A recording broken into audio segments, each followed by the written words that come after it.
अब इसी को थोड़ा सा आगे उन्होंने अगले टॉपिक में एक चीज़ डिस्कस की है, सिर्फ दो चीज़, यानी एक चीज़ जो है वो उसको फोकस करने की ज़रूरत है कि positive conflict and negative conflict, इन दोनों में क्या फ़र्क होता है। मैं यहाँ आपको बुक से पढ़ा रही हूँ, तो आप लोगों को मैं बुक का ही हवाला दे रही हूँ।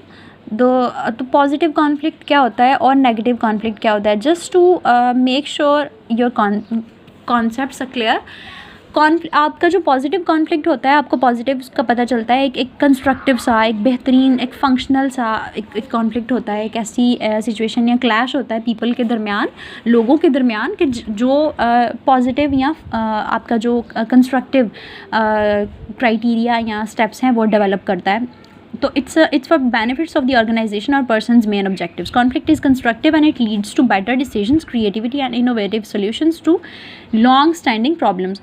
तो कहते हैं कि कॉन्फ्लिक्ट जो है वो हमेशा तब पॉजिटिव होता है, क्लैश हमेशा तब पॉजिटिव रहता है बिटवीन टीम्स, बिटवीन इंडिविजुअल्स, जब हम एक दूसरे की बातों को, एक दूसरे की चीज़ों को बेहतर अंदाज में समझने की कोशिश करते हैं, और हम ये समझते हैं कि सिर्फ हमारा पॉइंट ऑफ व्यू ठीक नहीं है, अगले का पॉइंट ऑफ व्यू भी ठीक हो सकता है।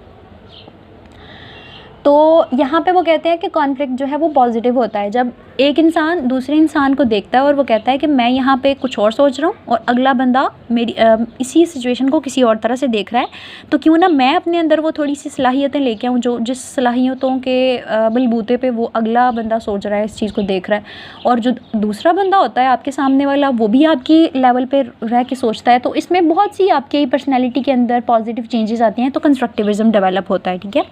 उसके बाद जो नेगेटिव कॉन्फ्लिक्ट है वो कहते हैं कि जब आप अना का मसला बना लेते हो अपना, it's dysfunctional and hinders the organisation's और द पर्सन्स परफॉर्मेंस और एबिलिटी टू अटेन गोल्स और objectives. Conflict is destructive and it leads to stress, anxiety and inability to take action, loss of esteem of purpose.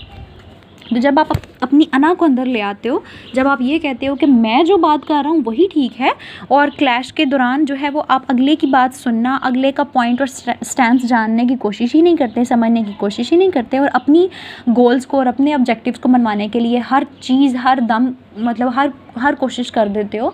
तो फिर वो negative सी एक situation, negative conflict develop हो जाता है और डिस्ट्रक्टिव जो है वो कॉन्फ्लिक्ट होता है इसमें। ठीक है, जब आप अगले की बात को बिल्कुल भी ना समझो और जानने की कोशिश करो और अपनी बात ही,